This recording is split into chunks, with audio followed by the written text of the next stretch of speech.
Hi masters, నమస్తే.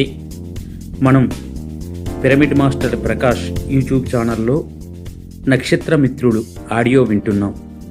ఈరోజు వినబోతున్నటువంటి పాఠం 17వ పాఠం, కాంతి భాష. ఎందరో మహా అవతారులు, ఎందరో మహాబోధకులు భూమి పరిధి లోపలికి చేరుకొని ప్రజ్ఞానాన్ని ప్రబోధించే పరికరాలను తమ వెంటే తెచ్చుకొని ఉన్నారు. ఓ రహస్య సాంకేతిక లిపితో భూమి మీద చిహ్నాలుగా కనిపిస్తున్న ఈ భాషే. ఈ భాష మీ 3 పరిధుల ప్రపంచానికి సంబంధించినది కాదు. ఆ భాషను స్వీకరించగలిగే శరీరపు యంత్రాంగం మీలోనే నిక్షిప్తమై ఉంది.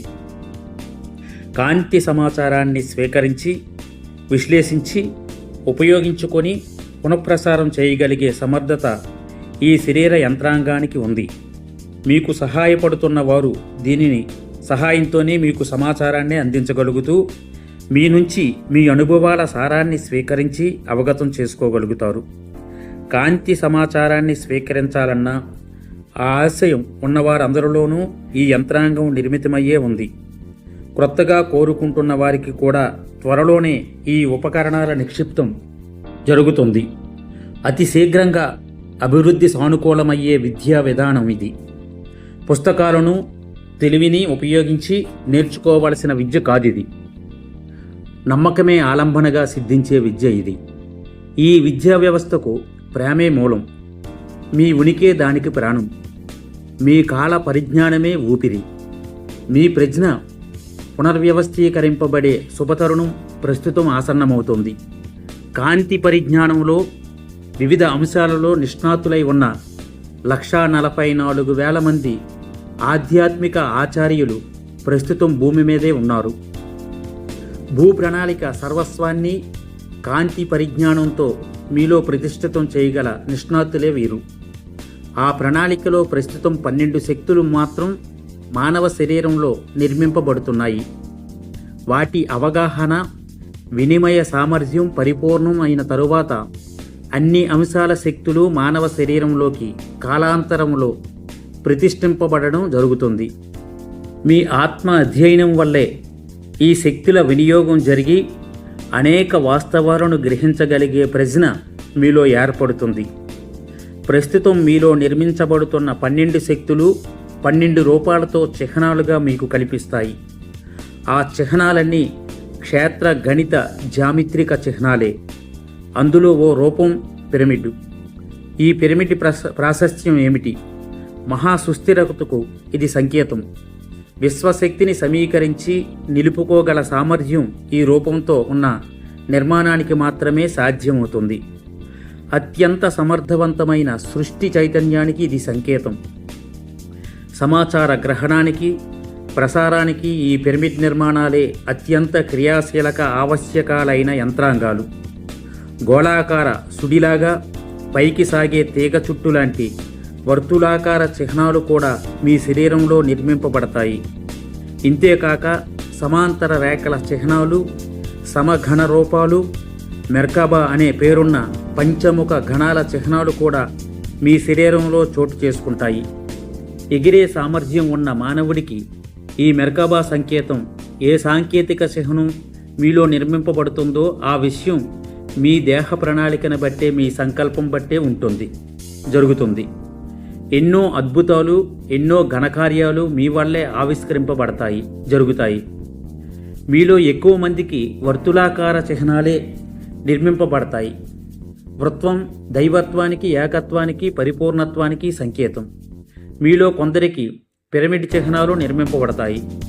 భూమి మీద ఎన్నో అరణ్యాలలో ఇప్పటికీ వెలుగులోకి రాని పిరమిడ్లు ఎన్నో ఉన్నాయి.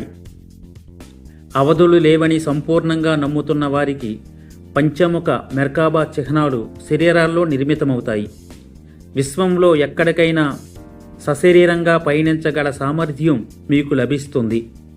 అలా పయనించాలన్న తీవ్ర ఆకాంక్ష మీలో ఉన్నప్పుడే ఆ మెర్కాబా చిహ్నం నిర్మాణం మీకు సాధ్యపడుతుంది.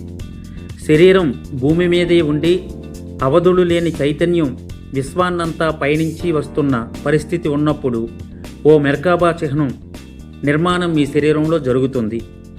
మీకు కావాల్సిన రూపాన్ని మీరు కోరుకునే అవకాశం మీకు లేనప్పటికీ మీరు కోరుకునే జీవితాన్ని పొందగలిగే స్వేచ్ఛ మీకుంది. ఆ స్వేచ్ఛే కాంతి భాగంలో ఓ అంశాన్ని స్వీకరించే సామర్థ్యంతో మీ శరీరాన్ని నిర్మిస్తుంది. ఓ రోజులో మీకు ఏం కావాలో మీరు కోరుకోవచ్చు. ఆ కోరికే ఆ చిహ్నాలకు మీ దారిని వెతుక్కుంటుంది. ఈ శక్తుల కళ్యాణం వల్ల క్రమేపీ కాంతి వర్ణమాలలోని అక్షరాలన్నింటినీ మీరు అధ్యయనం చేయగలుగుతారు.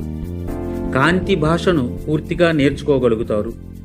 పేర్లు లేని రూపాలు ఎన్నో ఉన్నాయి. వాటిని మీరు గుర్తించి అర్థం చేసుకోగలిగినా వాటి కొన్ని రూపాంతరాలని అర్థం చేసుకోలేకపోతారు. మరచుట్టు రూపం కాంతి భాషలో మరో ముఖ్యమైన అంశం. ఆత్మతో అనంతత్వంతో ఓ వారధి అది. ఆ మరచుట్టు రేఖలో మీరు సాగుతున్నప్పుడు ఆ పయనం అనంతంగా కనిపిస్తూ ఉంటుంది. మీ ఆత్మలోకి ప్రయాణం అనంతమని, బాహ్యంలో మీ పయనం కూడా అనంతమని ఈ మరచుట్టు రూపం సాంకేతికంగా వెల్లడిస్తుంది. మీ చైతన్యం బాహ్యంలోకి అంతరంలోకి కూడా అనంతంగా సాగుతూ అవిచ్ఛిన్నంగా ఉంటుందనే సత్యానికి ఇది సంకేతం.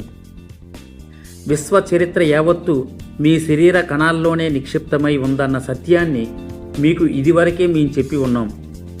ఓ సజీవ గ్రంథాలయం మీలోనే ఉందన్న ఎరుక కలగాలన్నదే ఈ ప్రస్తుత జీవిత అవకాశంలోనే ఆ నిక్షిప్త చరిత్ర రహస్యాలను మీరు తెలుసుకోగలగాలన్నదే మీ ఆశయం కావాలి. ఆ మరచుట్టులోకి ప్రవేశించడమే మీ అధ్యయన ప్రయాణంలో తొలి అడుగై దాని 2 అంతరాల వైపుల్లోనూ మీరు చరించి బాహ్య అంతరాలు విభిన్నాలు కావని, అవి ఒకే వాస్తవానికి ఉన్న 2 రూపాలనే రహస్యాన్ని మీరు అర్థం చేసుకోవాలి. కాంతి సమాచారం మరచుట్టు పద్ధతిలోనే భూమి మీదకు వస్తుంది. మీ జన్యువులు మరచుట్లులాగే ఉంటాయి. దీన్ని గురించిన అవగాహన మీలో ఏర్పడినప్పుడు అనంతానికి మరచుట్లే వారధులని మీకు అర్థమవుతుంది. ఆ అవగాహనను పెంచుకుంటూ ఉండండి. మీ ధ్యానంలో మరచుట్టు మార్గంలో మీరు సాగుతున్నట్లు ఊహించండి. ఆ మరచుట్టు ఓ సుడిగుండంలా సుళ్ళు తిరుగుతూ అనేక వాస్తవాలకు వారధులుగా ఉన్న సత్యాన్ని ప్రత్యక్షంగా దర్శించండి. ఈ కాంతి సంకేతాల రూపాలన్నీ ఈ భూమి మీదే జన్మించి మానవ శాసనాలని లెక్క చేయక అనేక సామర్థ్యాల్లోకి ఎదిగి ఆత్మజ్ఞానాన్ని అందుకున్న వారి అనుభవ పాఠ్యాంశాలే. ఇప్పటికీ ఈ శక్తులన్నీ ఒకప్పుడు భూమి మీద మానవులుగా జన్మించిన వాళ్ళ అనుభవాలే. అప్పటి ఆ మహనీయులే ప్రస్తుతం క్రోడీకరింపబడిన జ్యామిత్రిక సంకేతాలు శక్తిగా పరివర్తనం చెంది విశ్వంలో ప్రసారమవుతున్న భూమి మీద ప్రస్తుతపు మీ ఉనికి ఎంత స్వాభావికమో విశ్వ ఆవరణలో ఈ శక్తి రూపాల సమీకరణలు కూడా అలాగే స్వాభావిక వాస్తవాలు. ఈ శక్తి రూపాలు ప్రస్తుతం భూమి మీదకు వస్తున్నాయి. భూమి మీద పంట పొలాలున్న ప్రదేశాల్లో కొన్ని వృత్తాకారాలు మరికొన్ని జామిత్రిక ఆకారాలు ప్రత్యక్షమవుతాయి. అవి దేనికి సంకేతాలో మీకు అర్థం కావడం లేదు. ప్రత్యేక ప్రకంపనాలకు ఇది సంకేతాలుగా భూమి మీద వెలుస్తున్నాయి. వీటి సంఖ్య క్రమేపీ పెరుగుతూ భూమి మీద ప్రత్యేక ప్రకంపనాలను నిర్మిస్తున్నాయి. అచిర కాలంలోనే చదరాలు దీర్ఘ చతుస్రాలు మాత్రమే కాక చిత్ర విచిత్ర ఆకృతుల్లో ఇళ్లను మీరు నిర్మించుకుంటారు. నిర్మాణాల ఆకారాల కోణాల వల్ల ఆ భవనాల్లో శక్తుల సమీకరణలు ప్రత్యేక రీతుల్లో జరుగుతాయి. జ్యోతిష్య శాస్త్రం ప్రత్యేక కోణాలకున్న శక్తి సమీకరణ సామర్థ్యాన్ని గుర్తిస్తుంది. ఈజిప్టులోని మహాపిరమిడ్ ఆకారం కోణాలు ఈ శక్తి సమీకరణ కోసమేనని మీరు తెలుసుకోవాలి. ప్రత్యేక ఆకారాలున్న నివాస స్థలాలలో ప్రత్యేక శక్తుల సమీకరణలు జరుగుతాయని మీరు గ్రహించి అలాంటి ప్రత్యేక నిర్మాణాలను చేపట్టాలి. ఆ శక్తులను మీ వినిమయంలోకి తెచ్చుకునే సామర్థ్యాన్ని మీరు పొందాలి. కోణాలలో ఆకారాలలో స్వరూపాలలో శక్తులు కేంద్రీకృతం అవుతాయి. శక్తి సమీకరణాలు శక్తి ప్రసారాలు ఇలాంటి కోణాలు ఆకారాలు స్వరూపాలు ఉన్న నిర్మాణాల ద్వారానే జరుగుతాయని మీరు గ్రహించాలి. కొన్ని డిగ్రీల కోణాల్లో కొన్ని శక్తుల ప్రభావాన్ని కూడా మీరు గుర్తిస్తారు. ఓ మంచాన్ని గోడకి ఆనించి నిద్రించే కన్నా ఆ మంచాన్ని గది మధ్యలోకి జరిపి దానిపై పవలిస్తే శక్తి ప్రసారాలు మీ చుట్టూ చక్కగా జరుగుతాయని మీరు గ్రహిస్తారు. మీ 3 పరిధుల వాస్తవంలో ప్రస్తుతం ఎన్నో సమయ ద్వారాలు తెరుచుకుంటూ ఓ పరిణతి ఏర్పడడానికి దోహదం చేస్తున్నాయి. భూమి మీద ఆధిపత్యం కోసం గతంలో జరిగిన విశ్వ సమరంలో కాంతి సమాచారాన్ని వినియోగిస్తున్న వాళ్ళ పరాజితులయ్యారు. ప్రాథమిక సృష్టికర్త సర్వస్వంలో తానే ఉన్నాడు కనుక గెలుపు వాటములు ఎవరివన్న చర్చ ఏ సానుకూలతను సాధించదు. చీకటి కాంతి రెండూ ఆ ప్రాథమిక సృష్టికర్త అంశాలే కనుక కాంతి చీకటితోనూ చీకటి కాంతితోనూ సర్దుకొని ఉండక తప్పదు. కాలపు అభ్యాస పాఠవాలతో ఎన్నో సంఘటనలు చోటు చేసుకున్నాయి. ప్రస్తుతం భూమి మీద కాంతి సమీకరింపబడే సమయం. ఆ ప్రయత్నమే తీవ్రగతిని ప్రస్తుతం సాగుతోంది. ప్రజ్ఞ భూమి మీదకు ఓ తరంగంలా ప్రసరించి వ్యాపిస్తోంది. ఏ విశ్వనాథ్ నౌకౌ పంట పొలాల మీదికి దిగి వృత్తాలను భూమి మీద ఏర్పరిచి మళ్లీ లేచి రోదస్సులోకి వెళ్ళిపోతుందని అనుకోకండి. ప్రజ్ఞా ప్రసారం ఓ ఉత్తంగ తరంగంలా భూమి మీదకు ప్రసరించి రావచ్చు. భూమి మీదకు తెలివి ఏ రూపంలోనైనా రావచ్చు. కాంతి తరంగం భూమిని ముంచెత్తే సమయం సమీపంలోనే ఉంది. ప్రజ్ఞ మాటలకు రాతలకు అతీతమైనది. జ్యామిత్రిక సాంకేతిక రూపాలతో ప్రజ్ఞ వ్యక్తం కావచ్చు. ప్రఖ్యాత గణిత శాస్త్రజ్ఞుడైన పైథాగరస్కు జామిత్రిక సాంకేతిక ప్రజ్ఞ మొదటి పాఠాలు అందాయి. భూమి మీద కనిపిస్తున్న వృత్తాకారాలు, త్రిభుజాకారాలు, సరళ రేఖలు ఇలాంటివన్నీ మానవ మస్తిష్కంలో ప్రజ్ఞను నిర్మించడానికే సంకల్పింపబడ్డాయి. పంట పొలాల మీద వృత్తాకార చిహ్నాలు ఎక్కువగా మనకు ఇంగ్లాండ్లోనూ యూరప్ మొత్తంలోనూ కనిపిస్తున్నాయి. సోవియట్ యూనియన్లోనూ దక్షిణ అమెరికాలోనూ కూడా ఈ చిహ్నాలు దర్శనమిస్తున్నాయి. ఈ సంకేతాలను ఒక విధంగా చిత్రలిపులుగా మనం అర్థం చేసుకోవచ్చు. రోజెట్టా ఫలకం సహాయంతో ఈ చిత్రలిపులను అనువదించుకుంటే మనకు ఒక విధమైన అర్థం అవగతం కావచ్చు. ఆ చిత్రలిపినే ఉపయోగించిన మతాచార్యులు గుప్త భాష మనకు అర్థమైతే వాటి అనువాదాలు మరో విధంగా జరగవచ్చు. సృష్టికర్త దేవుళ్ళ భాష మనకు అర్థమైతే మనకు అర్థమయ్యే విషయాలు ఎంతో భిన్నంగా ఉండవచ్చు. భూమి మీద ఈ సంకేతాలన్నీ మీరు మీ ప్రకంపన సామర్థ్యాలను పెంచుకొని సమీకరించుకొని మీ కాంతి పరిజ్ఞానంలో సుప్రతిష్ఠులై ధీరులుగా జీవించడానికి సహాయం చేయడానికే ఉద్దేశించబడ్డాయి.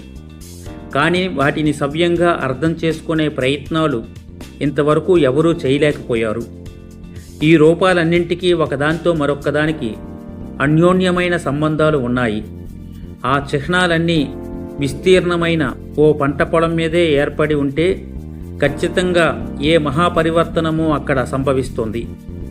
కానీ ఈ చిహ్నాలన్నీ చెల్లాచెదురుగా భూమి మొత్తాన్ని ఆక్రమించి రూపుదిద్దుకొని ఉన్నాయి. అవన్నీ విశ్వపు శక్తి ప్రసారాలను స్వీకరిస్తూ సానుకూలమైన ప్రకంపన తరంగాలను భూమినంతా నింపుతూ విశ్వంతో సామరస్యాన్ని సాఫల్యం చేస్తున్నాయి. ప్రస్తుతంలో మీ అవగాహనను అవి సానుకూలంగా ఉంచుతూ భవిష్యత్తులో ఏర్పడే ప్రకంపనాల పరివర్తనాలను స్వీకరించగల సామర్థ్యాన్ని నిర్మించగలుగుతున్నాయి. భూమి మీద ఈ సంకేతాల నిర్మాతలు మహాపరిణితిని సాధించిన ప్రాచీన మాస్టర్లు, హాస్య ప్రవృత్తి కూడా ఉన్న మాస్టర్లుగానే మనం వీరిని గుర్తించాల్సి ఉంది. పరిణితిని సాధించిన మహనీయులు సర్వస్వాన్నే ఓ వినోదంగానే దర్శిస్తారన్న విషయాన్ని మనం మర్చిపోకూడదు. కాంతి భాష ఈ భూమి మీదకు ఇంకా పూర్తిగా రాలేదు. సంకేతాత్మకంగానే అది భూమి మీదకు కొంతగా వస్తోంది. అనేక కోట్ల సంవత్సరాల భూ పరిభ్రమణంలో ఆ భాష మరుగున పడిపోయింది. ప్రస్తుతం భూమి మీద ప్రతిబంధకాలు ఒక్కొక్కటి తొలగిపోతున్నాయి. కాబట్టి ఆ సంకేతాలు ఒక్కొక్కటి మానవ దృక్పథంలోకి, అవగాహన పరిధిలోకి తొంగి చూడగలుగుతున్నాయి. అవధులు లేని అవ్యక్తపు ఆత్మ ప్రజ్ఞకు ఇవి ఎప్పటి సూక్ష్మీకృత వ్యక్తీకరణలు. మీ వాస్తవంలోకి ప్రస్తుతం ఇవి చోటు చేసుకుంటూ హేతువాదంతో ప్రవర్తించే మనస్సు లభిస్తున్న దృష్టాంశాలని సమీకరించి ఉంచుకోగల సామర్థ్యంతో ఎప్పటికీ ఉండదని రుజువు చేస్తున్నాయి. లభిస్తున్న పరిజ్ఞానపు విజ్ఞాన అంశాలను అదుపు చేసే శక్తి హేతువాదం చేస్తున్న మనస్సుకు లేదని ఈ సంకేతాలు నిరూపిస్తూ ఉన్నాయి. ఆలోచనలకు అర్థం కాని వాటిని అనుభూతులతో అవగతం చేసుకోవాలని ఈ కాంతి సంకేతాలు వాస్తవాలను బలవంతంగా విస్తరించే మహత్కార్యాన్ని భూమి మీద చేస్తున్నాయి. ఈ సంభవాలకు హేతుబద్ధమైన సమాధానాలు ఉండవు. వాస్తవంలో ఇమడలేని విషయాలను అర్థం చేసుకునేందుకు మీ ఆలోచనలకు ఏమాత్రం అడ్డు తగలకుండా మీ పరిధులని విస్తృతం చేసి మీ అనుభూతుల సామర్థ్యాన్ని నిర్బంధంతో పెంచే ప్రయత్నాలనే ఈ కాంతి సంకేతాలు చేస్తున్నాయి. శక్తులెన్నో మీతో ఆడుకుంటున్న విషయం మీకు అర్థమవుతుందా? మిమ్మల్ని ఏమాత్రము అయోమయంలో పడేయకుండా, సందిగ్ధంలో తల్లడిల్లేటట్లు చేయకుండా, మీ శరీరపు విద్యుత్ వలయాల మీద భయంకరమైన ఏ ఒత్తిడిని తీసుకురాకుండా మీ అంతట మీరే సావకాశంగా నిదానంగా పరివర్తించబడుతున్న వాస్తవాలను అవగతం చేసుకోగల అవకాశాన్ని ఇవి కల్పిస్తున్నాయి. ఓ మంచి కథను మీరు ఉత్సాహంతో వింటున్న పద్ధతిలో కాంతి భాష మీకు నెమ్మదిగా పరిచయం చేయబడుతుంది. ఓ మెలకువ మీలో కలిగితే ఇతరులకు మిమ్మల్ని గుర్తించి అర్థం చేసుకోవడం ఎంతో సులభం అవుతుంది. అనంత కాలాలలోనూ మీరు పర్యవేక్షింపబడుతూనే ఉన్నారు. మీ ప్రజ్ఞ ఓ స్థితిని అందుకున్న తరువాత ఇతర విశ్వాల వాస్తవాల నుండి ప్రకంపనాల రూపంలో సహాయాలు మీకు అంది మీ ఉన్నతికి దోహదం చేస్తాయి. ఓకే మాస్టర్స్, 17వ పాఠం ఇంతటితో పూర్తయింది. 18వ పాఠంలో మళ్ళీ కలుసుకుందాం. Okay, thank you.